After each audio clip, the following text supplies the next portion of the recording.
네, 애청자 여러분 안녕하십니까? 장윤선 기자입니다. 다시 또 도쿄 현지입니다. 뭐 이제는 다 엠바고가 끝나가지고 말씀을 좀 드려도 될 것 같은데요.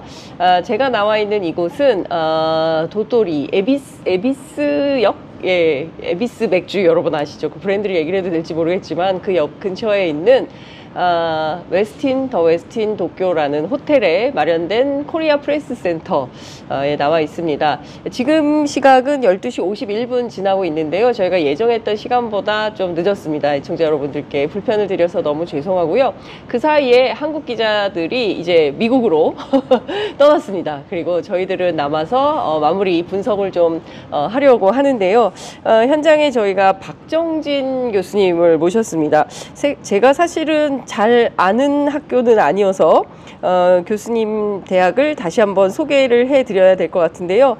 쯔다주쿠 대학교 국제관계학부 교수님이신 박정진 교수님 모셨습니다. 어서 오십시오. 안녕하세요. 네, 교수님 안녕하십니까? 네. 네, 저희 취재 편의점에 처음 출연을 해주셨습니다. 너무 감사합니다. 저는 네, 예,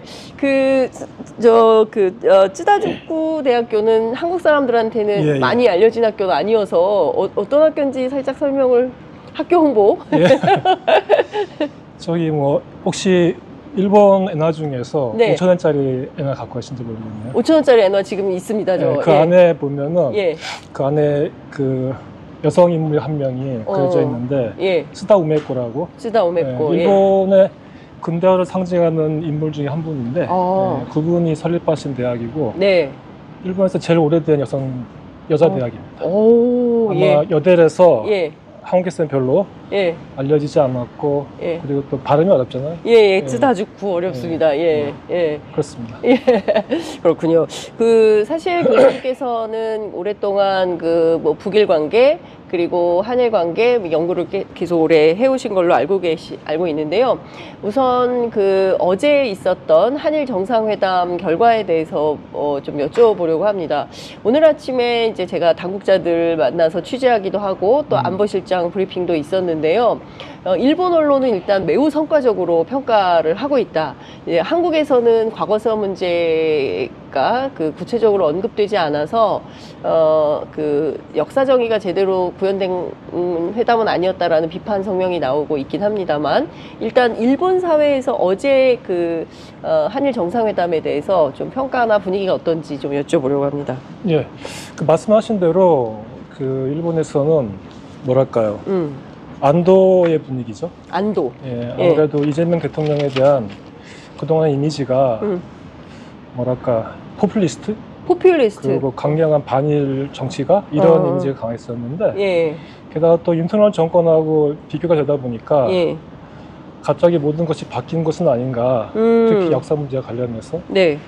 근데 이와 관련해서 상당히 뭐랄까 의외의 반전이 있었다는 분위기고요. 대체로 호의적인 분위기입니다만은 조금 제가 좀 주목하고 보는 거는 네. 오늘의 일요일이지 않습니까? 네네네. 일본은 보통 일요일이면은 와이드쇼라 그래가지고 시사 프로그램들이 많이 반영을 해요.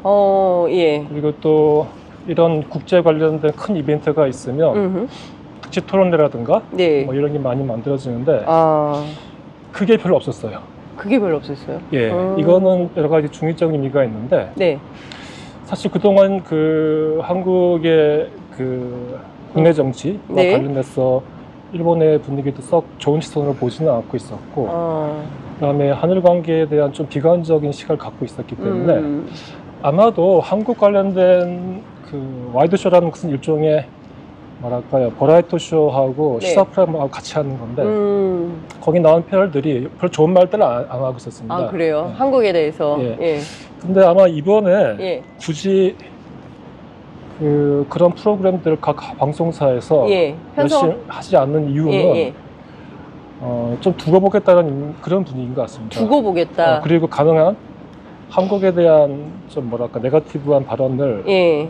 자제하려고 그런 것은 아닌가라는 제 해석이 있습니다. 아, 그러니까 두고 보겠다라는 것은 어쨌든 지난 이제 요미우리 인터뷰를 통해서 이재명 대통령이 위안부 징용공 문제를 뒤집지 않겠다라고 얘기를 하고 무려 9개 면을 털어가지고 이재명 대통령이 실제로 어떤 생각을 갖고 있는가에 대해서 상세히 보도를 하고 뒤이어서 4개 매체에 대한 그 서면 인터뷰를 통해서 실제로 이제 한일 관계에 좀 새로운 셔틀 외교를 복원하면서 새로운 단계로 나가가고 싶다는 강력한 의지를 좀 표명을 한 것 같아요. 그럼에도 불구하고 여전히 일본 사회는 두고 보겠어. 저러다가 또 뒤집지 않을까? 뭐 이런 생각을 하는 건가요? 그 짧은 기간 동안에 예. 그 많은 반전이 있었다는 말씀드렸잖아요. 예. 그러니까 아마 일본 사람들, 그러니까 주로 우파적인 오피니언 리더들이라든가 아니면은 뭐 일반 국민들 같은 경우는 네. 아직 잘 모르는 거죠. 하지만 생각한 것보다는 그 한일 관계를 나쁘게 가져가려는 그런 정치 지도자는 아닌 것 같다 라는 생각인데 그 최근의 일 아니겠습니까? 그래서 오히려 불필요한 그 오해를 살 수 있는 그런 이야기들을 미디어들이 좀 자제하고 있는 거 아닌가라고 저는 오히려 좋게 보고 있습니다. 오히려 좀 좋게 보고 계시다. 네. 저희 지금 말씀하시는 순간 저희 뉴스공장에 박형광 기자가 와가지고 예. 네, 그 지금 이제 중요한 것은 이런 것 같습니다. 그 많은 국민들께서 좀 기대했던 바는 그래도 사이다 이재명 대통령이기 때문에 다른 거 다 떠나서 과거사에 대해서는 기존의 윤석열과 좀 다른 태도로 분명한 입장을 전하지 않겠냐라는 판단이었는데 대통령실에서는 매우 전략적인 거다. 그러니까 지금 당장 너무 무슨 격한 발언을 하지 않는다고 해서 실망하지 말고 좀 지켜보자. 그리고 셔틀 외교가 복원되면서 왔다 갔다 하면서 신뢰관계가 구축이 되면 뭐 김대중 오부치를 넘는 수준의 어떤 새로운 선언이 나올 수도 있는 거 아니냐라는 기대를 갖게 하는데요. 일본에 오래 계셨으니까 좀 분석해 보실 때 실제로 그럴 수 있다고 전망하십니까? 좀 어떻게 보세요? 전 이번에 그 이재명 대통령의 방문이 뭐랄까 일종의 워킹 비지트 아닙니까? 워킹 비지트다. 그러니까 실무적인 방문이었고 가장 큰 이른바 전략적인 방점은 그 미국 방문에 있는 거고. 그렇습니다. 그래서 일본 방문에 대해서 특히 이번 방문에서 역사 문제에 관련한 특별한 획기적인 게 있을 건 전 개인적으로 기대하진 않았어요. 아, 처음부터? 기대하지 않았고 그리고 또 상당히 현실적인 접근을 하신 것 같아요. 이른바 실용주의. 그 현실적이라는 표현을 쓰는 건 뭐냐면 현재 일본의 국내 정치하고 그리고 또 특히 이시바 내각의 이 주어진 조건 그리고 국내 여론 그리고 그간에 좀 긴 시간 동안 한일 관계 후퇴했지 않았습니까? 이런 걸 고려했을 때 서로 한국도 마침 이제 막 정권이 교체됐고 이시바 수상도 사실 1년이 채 되지 않았습니까? 이 과정에서 물론 한국 대통령이 강하게 얘기를 할 수는 있겠죠. 그것을 일본의 수상이 수용을 해서 획기적인 예컨대 반성의 말을 한다? 이거는 현실성이 사실상 없습니다. 현실성이 없는 얘기다. 그래서 오히려 그 이번에 제가 주목하는 게 그 이시바 수상이 98년도에 한일 파트너십 선언 이것을 포함해서 역대 정권에 역사 문제와 관련된 스탠스를 유지하겠다, 개성하겠다는 말을 했지 않습니까? 상당히 중요한 그 포인트고요. 그렇습니까? 그리고 또 제가 그 한국의 언론을 보니까 이번에 혹시 98년도에 김대중 오부치 그 공동선언에 준하는 그 이상의 선언이 나오는 거 아닌가라는 기대가 있었던 것 같은데 그때 선언도 상당히 오랜 기간 준비한 거 아니겠어요? 그렇습니다. 제가 알기로도 한 1년 가까이 준비를 했었고 그리고 그때의 그 준비 과정에서는 구체적으로 워킹 그룹이 만들어졌고 그리고 또 나중에는 아주 그 세밀한 액션 플랜도 만들어졌고 더 중요한 건 뭐냐면 그때 파트너십 선언이 역사 문제에 대한 일본의 그 이른바 통절한 반성과 마음으로부터의 사죄 플러스해서 안전보장 문제, 북한 문제죠. 그리고 또 사회 경제 관련된 다방면의 문화 교류 우리는 이제 일본 문화를 공개를 한 거고요. 예, 예. 이른바 멀티트랙이 완전히 갖추어졌을 때 이루어진 것이었다. 예, 예, 예. 뭐 그런 의미에서 저는 오히려 좋은 출발을 했다고 보고 마침 그 이재명 정부의 임기 중에 28년도가 그 파트너 선언 30주년 아니겠습니까? 그러네요. 예, 예. 오히려 적정한 시간 스케줄이 있는 거죠. 예. 그러니까 98년에 그 김대중 오부치 선언을 했고 이재명 대통령의 임기인 2028년 30주년, 그러니까 김대중 오부치 30주년이 되는 2028년에 이시바가 그때까지 있는 거죠. 그렇죠. 뭐 올 연말까지 얘기가 있어가지고. 근데 오히려 그 재밌는 사실은 이번에 이재명 대통령의 방일로 얼마큼 영향이 있을지 모르겠지만 상당히 이제 이시바 내각에 대한 지지가 조금 상승세에 있어요. 오, 이시바 내각의 상승세. 지금 이시바 내각이 여러모로 어렵습니다만은 그 돌파구를 외교 관계를 많이 풀라고 그러고 있어요. 이제 특히 한일 관계가 이번에 이재명 대통령이 방문 중에서 키워드가 그거예요. 의외성이에요. 의외성. 미국보다 일본을 먼저 왔다. 그리고 또 8월에 취임하자 왔고 맞아 왔다. 또 8월에 왔다. 상당한 큰 선물이었겠죠. 이시바 입장에서 볼 때. 그렇죠. 그런 의미에서 어렵지만은 당장에 예컨대 자민당 총재 선거가 앞당겨져가지고 이시바 내각이 바뀌는 분위기는 아니에요, 사실. 바뀌는 분위기는 아니다. 그리고 또 이시바 내각을 유지하는데 우리가 공헌한 것은 우리한테 좋습니다. 아무래도 현재 리버럴한 관점에서 특히 한국에 대한 이해가 깊고 특히 안전보장에 대한 이해가 상당히 또 많은 사람이기 때문에 여러모로 나쁘지 않다고 봐요. 그러니까 2028년도의 얘기는 제 예측이지만 그게 자연스럽다고 저는 개인적으로 보고 있고 일본에서도 그 정도의 시간을 두고 준비를 해놓은 과정이 필요하고 가능하다. 그러니까 이재명, 이시바 간에 일종의 이제 그 한일 관계를 풀어가는 데 있어서 중장기적인 빅픽처가 있다. 이렇게 좀 보고 전략적으로 접근하고 있다고 이해를 해야 되겠네요. 그럴 수밖에 없는 게 과거에 이제 예컨대 아베 내가 그 상당히 장기 집권을 했는데 거의 한 13년 전이죠. 그때 일본이 최초로 국가안전보장 전략을 수립을 하면서 특히 중국에 대한 위험의식을 분명히 하고 가장 먼저 했죠. 미국과의 관계를 밀착하는 과정에서 우리 한국하고 좀 전략적 이양이 완전히 벌어졌죠. 그러니까 북한 문제도 그렇고 한일 관계도 마찬가지지만 거기에 기인하는 건데 어떻게 보면은 결과적으로 중국의 위협이 현실화되어 있기 때문에 일단은 그동안의 대외 전략에서는 일본이 좀 주도를 하고 우리가 따라가는 선택하거나 따라가거나 이런 상황이었는데 지금은 뭐 중국이라는 변수도 있지만 다 아시겠지만 그 트럼프 발신 미국이라는 변수가 있지 않습니까? 그렇죠. 그 과정에서 한일 간의 새로운 그 공통의 전략적 과제가 있다고 생각해요. 이 과정에서 이번에 이재명 정부의 그 대일 정책에 관련된 메시지 이번에 방문은 상당히 좋다고 판단하고 있습니다. 상당히 큰 그림을 그리고 있는 건 아닐까라는 상당히 큰 그림을 기대 섞인 그런 전망도 해봅니다. 그렇군요. 조금 국내에서는 사실은 오늘 뭐 질문이 다 나오지는 않았습니다만 그러니까 그 한국 양국 간의 현안이 되고 있는 여러 가지 이슈들, 위안부 문제, 강제징용 문제, 사도광산 문제, 뭐 또 최근에 이제 불거진 이제 조세희 탄광 공동 발굴의 문제, 그리고 이제 그 밖에 여러 가지 뭐 후쿠시마 오염수 문제, 그리고 수산물 개방 문제, 뭐 이런 현안에 대해서 구체적인 내용이 없어서 너무 벙벙하다. 왜 만난 거지? 이제 이런 얘기도 나오는데 실제로 이런 것들을 이제 후순위로 좀 풀어가기 위한 첫 번째 신뢰 구축 단계에 이르렀다. 이렇게 그렇죠. 봐야 될까요? 그렇게도 볼 수 있고 아까 말씀드린 대로 그 김대중 오부치 선언이 일종의 큰 틀의 패키지 아니겠습니까? 그렇습니다.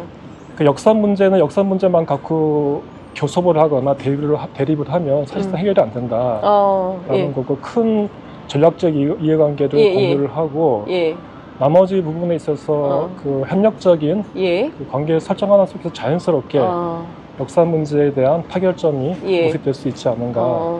쉽게 얘기하면은 예. 지금 일본한테 역사 문제 가지고 세게 얘기해봐야 안 풀린다. 오히려 문제가 꼬일 수 있다는 판단을 했을 거라고 생각해요. 예, 예. 근데 거꾸로 예. 만약에 우리의 주도로 이른바 김대중 오부치 선언 그 2.0 이런 게 나온다고 했을 때 예. 거기 반드시 오부치 김대중 선언에 있던 예. 역사 문제에 관련된 일본 수상의 발언이 있겠죠. 예. 거기 아까 말씀하신 대로 예.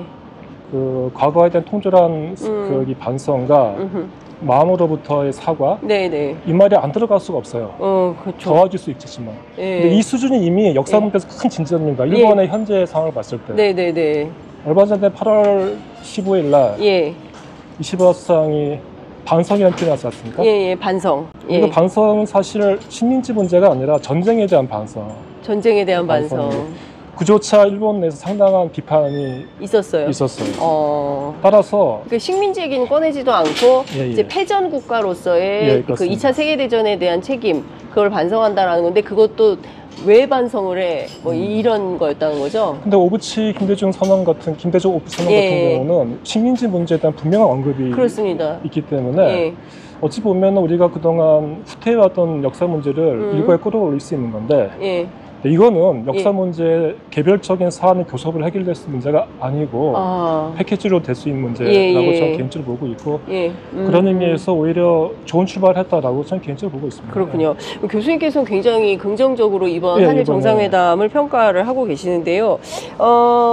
특히 오늘 요미우리가 관심을 가지고 주목해서 본 대목은 그 정상회담 그 공동 합의문 내용 가운데 한일 국교 정상화 60주년을 맞이해서 65년 국교 정상화 이래 지금까지 축적되어 온 한일 관계의 기반에 입각한다.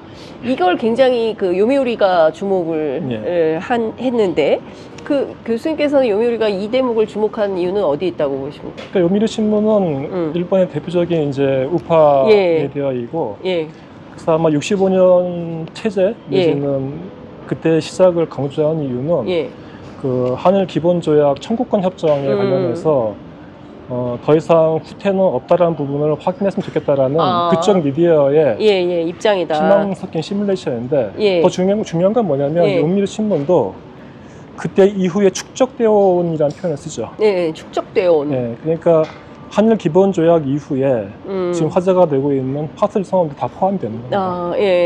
그런 의미에서 어찌 보면은 그 일본의 이른바 우파 언론들도 이번의 방문에 대해서 나름 기대를 갖고 보는 측면이 있다고 봐요. 일본 우파들도 기대를 갖고 있다. 그 교수님 그 전공 분야이기도 하고 한반도 평화 문제와 관련해서도 이 입장이 나왔습니다. 그러니까 아베 때만 하더라도 그리고 또 기시다 때만 하더라도 북한의 비핵화. 특히 이제 윤석열이 북한의 비핵화를 상당히 강조를 했었는데 그래도 이번에 그 공동선언문에서는 한반도의 완전한 비핵화와 항구적인 평화 구축에 대한 확고한 의지를 재확인했다. 좋습니까? 그게 중요한 포인트죠. 그 말 이전에 제가 주목하는 것은 한일 양국의 전략적 인식의 공유를 위해서 커뮤니케이션을 계속한다는 말이 있죠. 그리고 구체적인 실천 방안 중에 하나가 차관급 대화. 그 전략 대화를 얘기하고 있는데 차관급이라 하면 우리는 조금 약간 낮게 보는 게 알로 보죠. 근데 일본에서 관료자 차관급은 실세입니다. 관료사회에서 차관이 실세다. 그러니까 일본은 의원내각제이기 때문에 장관은 국회의원이죠. 근데 실질적인 그 정책의 일관성과 실무와 차관이 나는 거군요. 대체로 정책 위반도 대체로 차관급에서 해요. 그래서 차관급의 전략된 상당히 중요한 의미가 있고 특히 이번에 그 단지 북한의 위협에 대한 공동 대응이 아니라 그 한반도 비핵화를 얘기하지 않았습니까? 그렇습니다. 이 말은 어떤 의미가 있냐면 사실 그 북한의 위협에 관련한 한일 간의 협력은 거의 자동이에요. 한일 간의 그 군사안보 협력 시스템이 있기 때문에 굳이 서로 협의하지 않아도 잘 굴러갑니다. 심지어는 과거에 그 문재인 정부 시절하고 아베 정부 시절에도 그 그 문재인 정부 주도의 한반도 비핵화 프로세스가 시작하기 전까지는 예. 북한이 되게 그 집중적인 핵 저강도 공세를 취하지 않았습니까? 네네네. 그때는 8번 이상의 한일 정상회담 전화로든 있었어요. 예. 근데 문제는 뭐냐면 예. 그 비핵화라는 그 솔루션 예. 이것을 위해서는 군사적인 대응이 아니라 교섭과 협상이 필요하죠. 이게 잘 안 돼요. 제일 어려운 과제입니다. 그리고 그동안 그 북한 문제를 둘러싼 한미일 간의 협력은 한일 간의 협력은 네. 반드시 한미일 간의 협력 차원으로 이루어졌기 때문에 근데 실제로 예컨대 네. 남북 간의 교섭 내지는 정상회담이 이루어지거나 경우에 따라서는 북일 관계가 움직이거나 네. 또는 북미 관계가 움직였을 때 예. 이걸 어떻게 서로 예. 소통할 건가? 이 부분은 미리 해놔야 되는 거예요. 미리 좀 밑자락을 깔아놔야 된다. 그리고 경우에 따라서는 현재 북한의 반응을 봤을 때 예. 남북 관계보다 북일 관계가 먼저 갈 수도 있는 거고요. 그런 가능성도 배제할 수 없습니다. 예. 그렇기 때문에 오히려 우리가 북미 관계뿐만이 아니라 북일 관계까지도 적극적으로 인게이지먼트를 해야 되는데 예. 지금 상황이 예. 이 과정에서는 단순한 조건만사적인 위협에 대한 대응이 아니라 예. 비핵화라는 목표를 둔 교섭의 국면을 네. 예상한 준비 단계가 필요하고 예, 그런 예. 의미에서 전략 회의는 상당히 중요합니다. 예. 저는 상당히 거기 보고 놀랐어요. 좋은 놀라셨죠? 시작을 했구나라는 예. 생각을 하고 있습니다. 그렇군요. 제가 그 한국에 있는 일본 전문가 교수님들하고 소통을 하면서 오늘 취재를 했는데 교수님께서 보신 맥락하고 일치가 되는 것 같습니다. 첫 번째는 김대중 오부치의 언급이 있었다는 거, 그리고 두 번째는 그 한반도 비핵화에 대해서 실질적으로 또 모멘텀을 마련하기 위한 노력을 한다는 거, 이 두 가지는 이재명 대통령의 의지가 상당히 반영된 것 같다라는 분석을 하는데 교수님도 그런 측면이 있다고 보십니까? 그러니까 저는 이번에 이 방문이 네. 제가 모두에 말씀드린 대로 예. 실무 방문이라는 형식을 띈 예. 전략적 대일 접근의 첩보다라고 저는 좀 평가를 하고 있고 그러니까 실무회담 성격을 띄었지만 실질적으로는 전략 대화의 첫발이다. 네, 그렇게 보고 있고 뭐 이렇게 셔틀 외교든 예. 아니면 차관급 회담이든 아하. 그게 아마 방위 관련된 그, 예. 그 협력도 이제 진행될 맞아요. 거고요. 예. 그리고 이 부분은 이제 일본이 그동안 주저했던 비핵화라는 부분을 한국 정부가 어떻게 보면 이니셔티브를 발휘를 한 거죠. 예. 그런 의미에서 중요한 시작이라고 평가를 하고 싶고 역사 문제는 뭐 개인적으로 상당히 아쉽지만 네.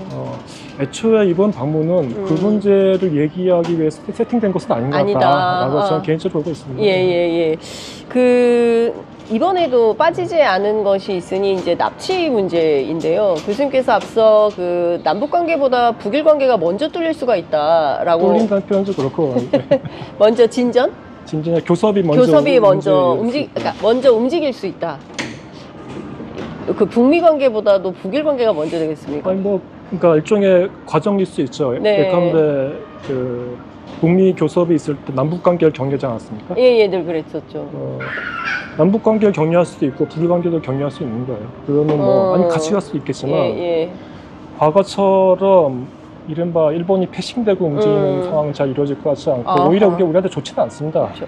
과거 같은 경우에는 사실 그러니까 90년대, 그러니까 2000년대 초반만 하더라도 육자회담 틀 안에서 일본이 가장 후순위의 어떤 관계였다면 지금은 오히려 더 적극적으로 관계 개선이 이루어질 수 있겠다. 일단은 북일 관계에서 납치 문제를 말씀하셨는데 네. 이 납치 문제가 예. 북일 관계의 큰 장벽 아니겠습니까? 예. 근데 이게 양면성이 있어요. 납치 문제가 있었기 때문에 과거 두 번의 정상회담을 했고 고이즈미가 납치 문제가 있었기 때문에 국장급 회담, 실무자급 회담, 하이레벨 회담 그리고 만날 수 있는 이유가 됐다. 과거에 스톡홀름 합의도 있었던 거고 그동안 만나왔고 이것은 쌍무적 문제이기 때문에 납치 문제를 위해서 북한하고 일본이 만났는데 한국 정부의 허락을 받을 필요가 없겠죠. 그렇죠. 이것도 마찬가지입니다. 근데 북한과 일본은 납치 문제 플러스 알파를 얘기하겠죠. 그런 구도입니다. 네. 따라서 부분은 이제 뭐랄까 물론 이제 협력을 해서 가능하면은 한국 정부의 대북 정책 중에서 포괄 접근이죠. 네. 그러니까 우리가 적극적으로 북일 관계에 개입한 결과로서 네. 북일 교섭이 나오면 좋겠지만 뭐 그렇지 않은 가능성도 이미 상존한 상태이기 때문에 예. 여기에 대한 준비가 필요하고 뭐 거기에 관련된 포석도 이번에 잘했다라고 좀 보고 있어요. 예. 예. 그 교수님 사실은 지금 뭐 이제 계속 쓰고 있는 게 급변하는 국제 정세 그 속에서 한미일 협력을 추진해 가는 것이 무엇보다 중요하다는데 공감을 했다라는 표현을 쓰고 있는데요. 그 지금 굉장히 이제 북한 입장에서는 작년에 어쨌든 그 적대적 두 국가론을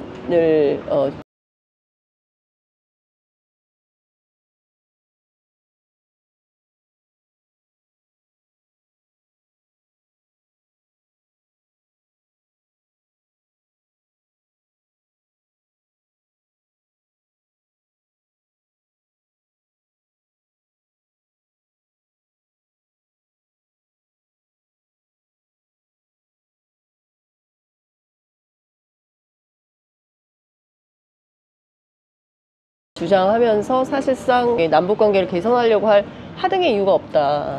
중요한 것은 이제 대미 관계이고 예. 그동안의 남북 관계가 중요한 통로가 되었던 것이죠. 네. 근데 지금 북한을 둘러싼 그 조건을 보면은 예. 말씀하신 대로 예. 남북 관계가 안 되는 거죠. 남북 그러니까요. 관계를 통하지 않고 뭐 러시아를 통할 수도 있어요. 그러니까요. 이번에 예. 우크라이나 전쟁이 잘 예. 그 러시아 마무리가 통해서 북미 관계 개선도 가능한 거죠. 일본도 충분히 가능합니다. 일본은 아하. 북한에서 다양한 그 전략적 가치가 있기 때문에 예. 특히 일본 특히 이시바 수상이 그 북일 간의 연락사무소를 공약으로 내건 바가 있어요. 이시바가요? 예. 언제요? 그 자민당 총재 선거 직전에. 아 진짜요? 예. 훨씬 더 진전된 대북 접근의 의지를 갖고 있기도 합니다. 물론 지금은 그 한국도 마찬가지지만 모든 문제가 미국에 쏠려있기 때문에 맞아요. 예. 구체적인 움직임은 없습니다만 그래서 이제 일단은 우려서는 최대한 남북 관계를 살리는 것이 필요하지만 변화에도 빨리 적응을 해야겠죠. 네네. 그래서 패싱이라는 것이 아니라 우리 한국 정부 외교의 능력의 결과로서 네. 북일 관계가 움직이면 되죠. 그러니까 경쟁 관계가 아니라. 네네네. 그러기 위해서는 방위 협력이 아니라 대화 국면 속에서 무엇을 어떻게 할 것인가라는 예. 논의가 차분하게 이루어지고 있어야 되고. 예. 그래서 지금 이번에 전 좋은 시작이다. 그런데 이제 그 뭐 저희들 일본 정치는 잘 모르지만 그 이시바의 현재 위치가 이를테면은 확고부동한 위치가 아니라 그 아베파나 기시다파에 의해서 계속 위상이 흔들리고 있기 때문에 그 어떤 정책의 일관성을 가지고 한일 관계를 지속해 갈 수 있는 어떤 리더로서의 확고한 자기 자리를 가질 수 있는 거냐에 대한 의구심이 좀 있는 것 같던데. 네. 일단은 그 아베가 아니죠. 그 이시바 내각은 네. 말씀하신 대로 조금 불투명한 그 전망이 없지 않아 있습니다. 근데 더 중요한 건 뭐냐면 일본의 외교 정책, 네. 특히 안전보장 정책은 예. 생각보다 그 내각의 변동에 따라서 큰 변동이 없어요. 특히 이시바 내각이 앞에 아베, 스다, 네, 그리고 스가. 기시다 예. 내각과 큰 차이가 있냐면 전혀 그렇지 않습니다. 오히려 아까 제가 설명드렸던 국가안전보장적인 10년 주기를 네, 이루어지지 않습니까? 그 총론이 이미 만들어진 상태이고 거기에 준해서 혹시 이시바 내각 이후에 다른 내각이 등장해도 그것을 계승을 하거나 네. 거기에 대한 공론을 준비를 할 겁니다. 나아가서 실제로 그 20년 동안 만들어주고 갱신되었던 일본의 국가안보 전략에 대해서 네. 야당도 결정적인 반론이 없어요. 그래서 큰 틀에서 일본의 참정당 이런 데도 반론이 없습니까? 예. 그래요? 예. 거기 외교안보 전략, 특히 국가안보 전략은 아베 레가시예요. 참정당의 실체는 예. 거의 반 이상은 예. 과거 아베파? 친아베 세력 중에 일부 나온 거라고 보시면 되는데 외교안보 전략 관련해서는 그렇지 않습니다. 그렇군요. 그래서 크게 그 부분은 다만 이제 한일 관계에 좀 그 세세한 부분, 네. 이런 부분들은 좀 리세팅이 있을 수 있겠죠. 예. 근데 큰 틀에서의 변화가 갑자기 있거나 이러지는 않을 거라고 저는 보고 있습니다. 그렇군요. 그 이제 이시바의 정치 노선이 중도 리버럴이다. 라는 이제 국내 언론의 분석이 있는데요. 그 이재명 대통령이 경우에 따라서 이번에 이시바에게 뭐라고 해야 됩니까? 큰 정치적인 어떤 그 도움? 뭐 이런 걸 줬다. 이번 회담을 통해서. 왜냐하면 우리가 보기에는 일본에 이제 그 반잔을 채운다고 했는데 오늘도 보면 뭘 채웠는지 잘 당장 채워지진 않을 것 같다. 이런 생각이 좀 드는 거죠. 예.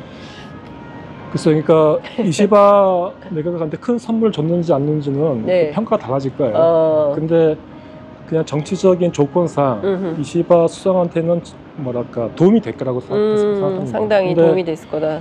역사 문제와 관련해서 그 반잔을 채우고 말고의 문제는 과거 그 윤석열 정부의 유산이죠. 네. 오히려 저는 그 부분 너무 연연하지 않았으면 좋겠고. 네네. 그건 어떻게 보십니까? 그 상당한 시간, 그러니까 원래 예정됐던 회담 시간보다 1시간을 더 많이 회담을 했다는 것이고, 그 상당한 시간이 대미 관계 관세 협상에 할애가 됐었다라는 안보실장의 브리핑이 있었습니다. 그 이제 일본 거쳐 미국으로 가는 거기 때문에. 경우에 따라서는 그 일본의 관세 협상에 대해서도 비판이 좀 있지 않습니까? 내부에서. 있죠. 그 오히려 뒤통수? 트럼프한테 뒤통수 맞은 거 아니냐. 뭐 좀 정정이 되긴 했습니다만. 예. 이번에 아마 그 한국 정부의 의대 중에서 네. 그 일본 정부는 8번 이상을 대인 협상하지 않았습니까? 좀 얘기를 좀 많이 들었을 거예요. 예, 얘기를. 그러니까 트럼프가 어떤 생각이고. 저게 어떻게... 이제 그 되게 상당히 좀 구체적인 얘기겠죠. 예. 뭐 우려는 나쁘지 않죠.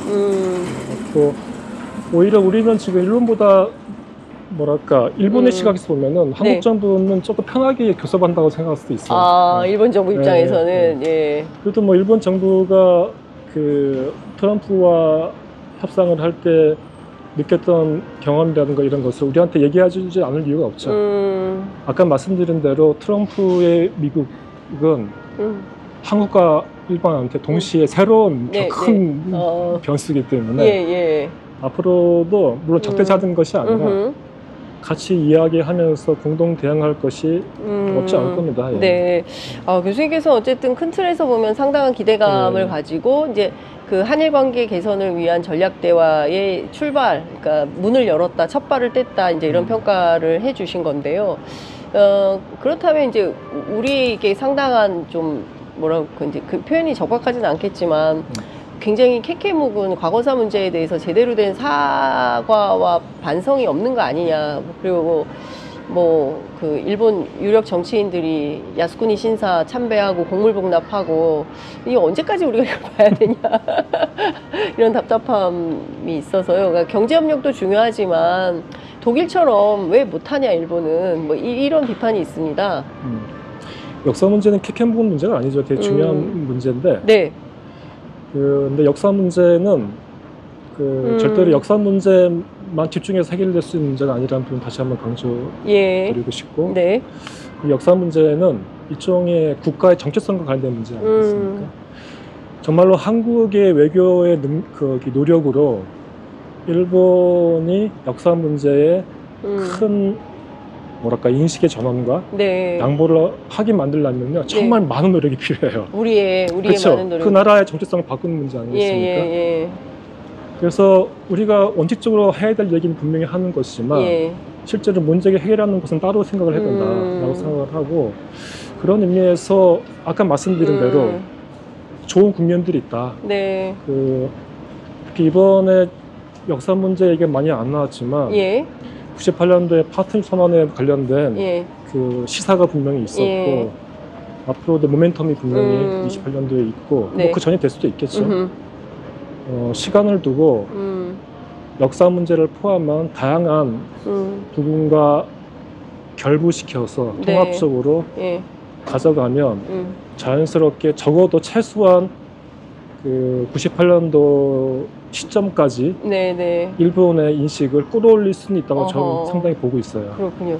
그 어제 그 한일 합의에서 무슨 사회 분야 합의도 되게 많지 않았습니까? 그 저출산 고령 사회 문제라든가 또 그 지역 소멸의 문제라든가 뭐 자살률 뭐 이런 문제라든가 뭐 이런 것들을 양국 정부 간의 어떤 협의 틀을 위원회를 만들어 가지고 해결한다라는 얘기가 나왔는데, 이거는 그냥 각국이 알아서 해결할 문제지, 이거를 양국이 함께 머리를 맞대고 저출산 문제를 어떻게 같이 해결할 수 있나. 그래요? 저는 근데 뭐 네. 지금 한국과 일본이 많이 비슷해졌지 않습니까? 상황이. 예, 과제도 예, 비슷하고. 맞아요. 뭐 청년 문제, 고립 청년의 문제라든가 뭐 이런 그리고 문제. 우리 입장에서는 일본이 좀 더 빨리 경험을 한 국가이고, 벤치마킹을 하든 반면교사를 하든 네. 일본의 경험은 우리한테 중요한 거고, 거꾸로 네. 일본도 한국의 뭐랄까 실험이라는 도전이라는 것이 예. 되게 중요한 의미를 가지고 있고, 사실 그 저출산 문제하고 지방 소멸에 대한 대체 문제는 예. 이시바 정권이 특히 강조한 그렇습니까? 정책이기도 해요. 그래서 그래요? 이 부분도 사실은 이시바 대사한테 큰 뭐랄까 선물 중에 하나. 힘을 실어준 거다. 근데 우리도 마찬가지죠. 우리도 사실은 굉장히 심각한 문제죠. 예. 그 제일 제가 또 주목하는 것 중에 하나가, 예. 특히 일본 미디어가 가장 그 포커스를 맞춘 것이 예. 워킹 홀리데이 예, 두 차례로 늘린 거. 그럼 예. 뭐 이미 사실 이전부터 얘기가 됐던 건데, 예. 이게 상당히 큰 의미가 저는 있다고 봐요. 그러니까 무엇보다 세대 교체를 네네네. 염두한, 세대 교체. 그러니까 젊은 세대를 고려한 매우 구체적인 정책이고요. 예. 이게 이제 워킹 홀리데이지만 전 개인적으로 한일 간의 이른바 고용 구조가 서로 보완적이에요. 보완적이에요? 한국은 지금 뭐랄까 실업 문제가 좀 있지 않습니까? 심각하죠, 실업 문제가. 일본은 일손이 부족하죠. 일본은 일손이 부족합니까? 저희 학교 학생들 거의 100% 다 학교 취직을 해버려요. 진짜요? 예.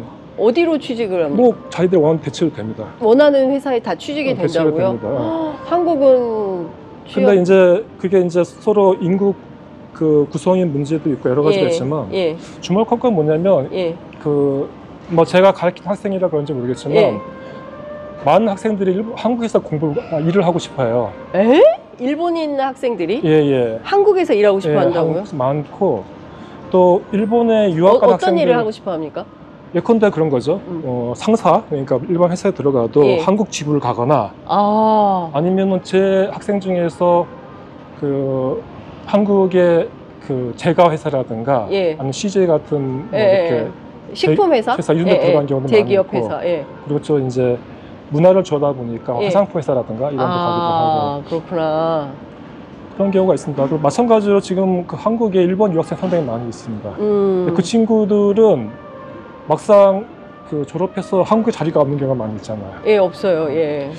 여하튼 근데 한국과 일본이 이른바 고용시장을 통합해버리는, 고용시장 통합이요. 그러니까 일종의 FTA 같은 경우는 무역에 이제 장벽 없애는 거 아닙니까? 그러면은 CPTPP 같은 것들을 좀 같이 해서 가야 되는데, 일본이 또 한국에 들어오는 거 싫어하지 않습니까? 그렇지 않습니다. 아니에요? 그건 뭐 오해하시는 건데, 애초에 그거는 이제 TPP라고 해서 미국이 주도했는데, 미국이 나간 다음에 일본이 주도하는 것이고, 거기 주도하는 데 있어서 한국이 오는 것을 일본이 지금 그렇게 반대하지 않습니다. 이유가 반대하지 없고, 오히려 지금 가장 한일 간에 이슈가 될 수 있는 부분이 한일 FTA 재교섭의 가능성이죠. 한일 FTA에 과거에 뭐 한미일 FTA 논의도 있었고 있었는데, 박근혜 정부 시절에 이제 한중 FTA가 진행되면서 그때부터 한일 관계가 좀 많이 비틀어진 측면이 있는데, 현재 한일 간의 무역 의존도는 낮지만 서로 뭐랄까요, 경쟁적으로 상승할 수 있는 분야가 상당히 많이 있어요. 그거는 이제 고용 문제를 포함해서. 그렇군요. 이것은 제가 함부로 이제 예상을 못하겠지만, 경제 분야 관련해서는 그 나름대로의 포인트가 될 수 있는 이벤트가 될 수 있겠다라고 생각을 합니다. 뭐 양국 전용 입국 심사대 뭐 이런 거를 올해 2월부터 패스트트랙 같은 거 만들었는데, 이것도 상당히 큰 의미가 있다라고 보니까, 저도 이제 올 때 보니까, 제가 아시아나 비행기를 타고 왔는데 제 주변 전부 일본 사람들이 굉장히 교류는 많은 나라이고, 과거의 식민 지배에 대해서 진짜 일본이 통절하게 반성하고 다시는 우리가 역사에 그런 걸 되풀이하지 않겠다라는 입장만 밝혀준다면 양국이 문화적으로도 또 여러 가지 교류를 사회적으로도 할 수 있을 것 같은데 여전히 그런 아쉬움이 좀 있는 것 같아서 이번 그 정상회담을 계기로 셔틀 외교 계속 왔다 갔다 하면서 좀 달라지지 않을까라는 기대를 좀 해보겠습니다. 저희 지금 라이브 방송 하고 있는데, 교수님 의견에 너무 전적으로 공감합니다. 라는 의견들이 굉장히 많이 올라오고 있습니다. 교수님 판단에 뭐 물컵 반잔 채웠다고 봐야 됩니까? 뭐 이런 질문도 있는데, 그건 어떻게 봐야 됩니까? 다시 말씀드리겠지만 그 논의는 그 시절의 그 TV라고 봐야 돼요. 예. 그건 조금 얽매일 필요가 없다. 오히려 그것이 한일 관계 내지는 역사 문제도 마찬가지지만 우리 발목을 쥘 수 있기 때문에 발목을 잡힐 수 깨끗하게 리세팅을 하고 시작하면 좋다고 생각합니다.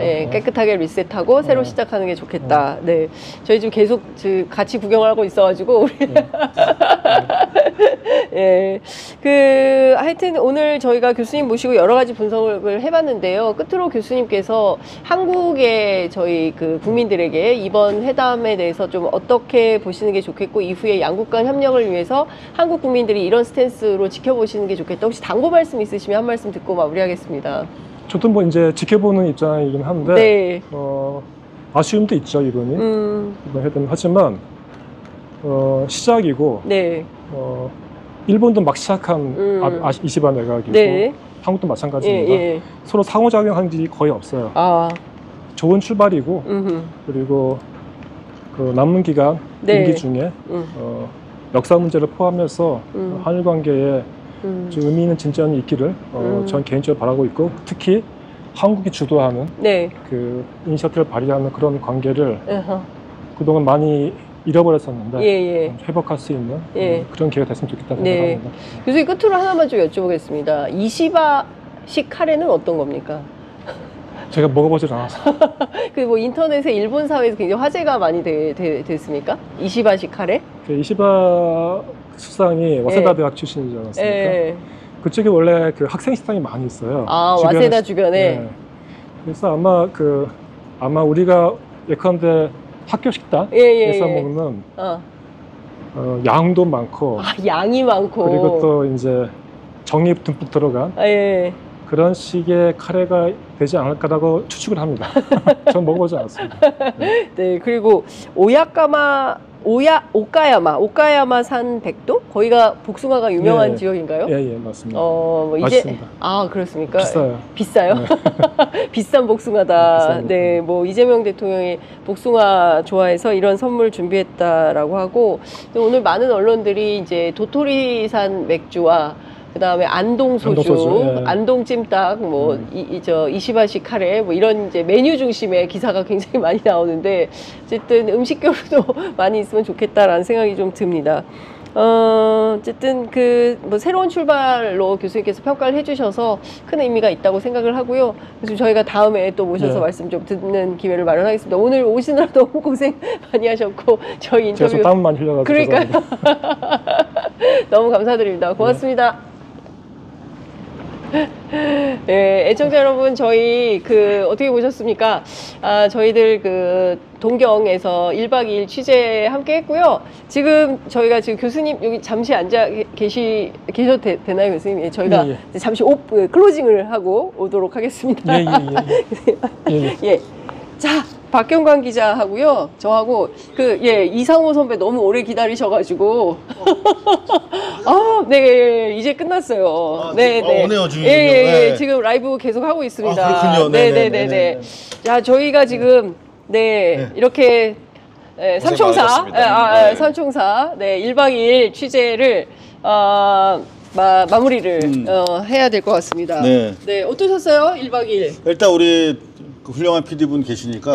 이혜진 PD. 이혜진 PD. 우리 백스텝으로 해서 앞으로 진짜 고생 많이 하면서 이렇게 이동하면서 일단 영상이 좀 살아 있어야 됩니다. 방송 기자 출신 다릅니다. 기본적으로 저희가 컨퍼런스 룸, 프레스 룸을 보여드렸는데 그거 되게 반가웠다. 우리는 이쪽으로 가고 PD님 옆으로 가면 그쪽으로 넘어가면 되게 그림이 멋있게 나와요. 이렇게 해서 다시 만나는 느낌.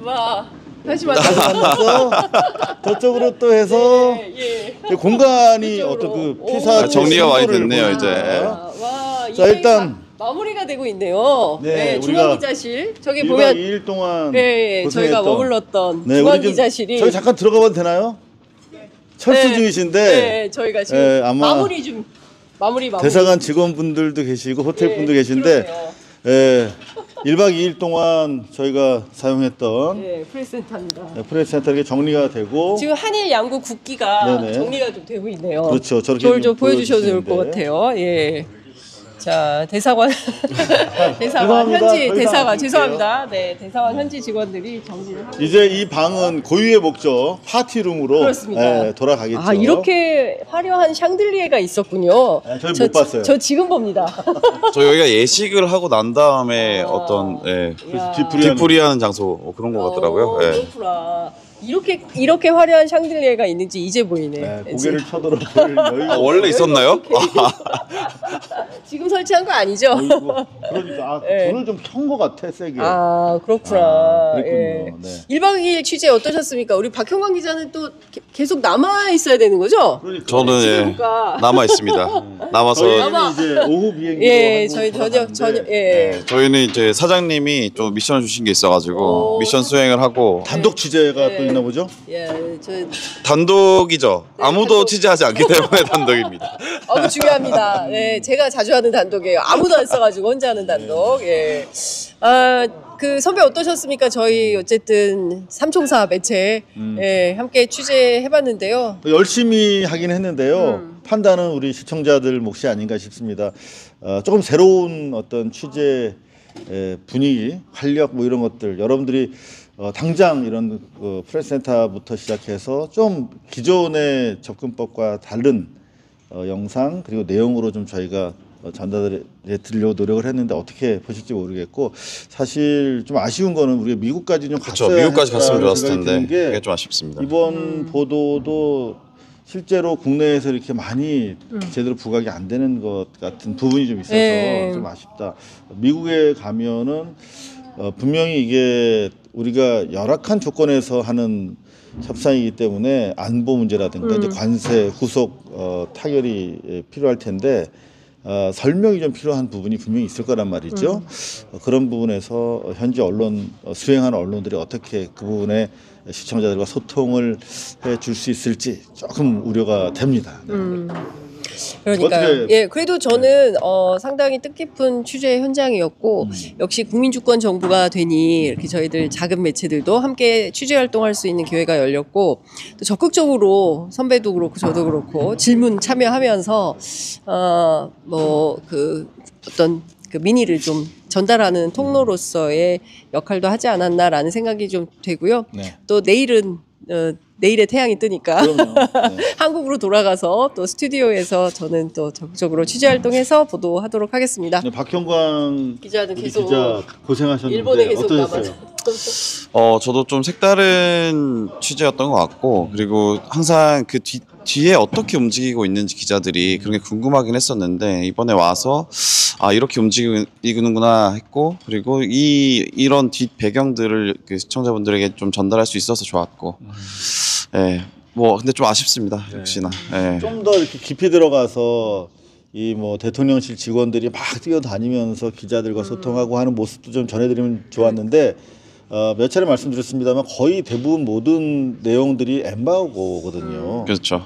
경호상의 이유라든가 양국 뭐 외교 관례상 동시 발표라고 하는 그런 또 암묵적 합의 때문에 상당히 좀 저희가 좀 더 깊숙이 전달해 드리는 데는 어려움이 있었는데 대통령실에서 그런 거 차차 더 개방해 나갈 계획이라고 하는 걸로 알려지고 있네요.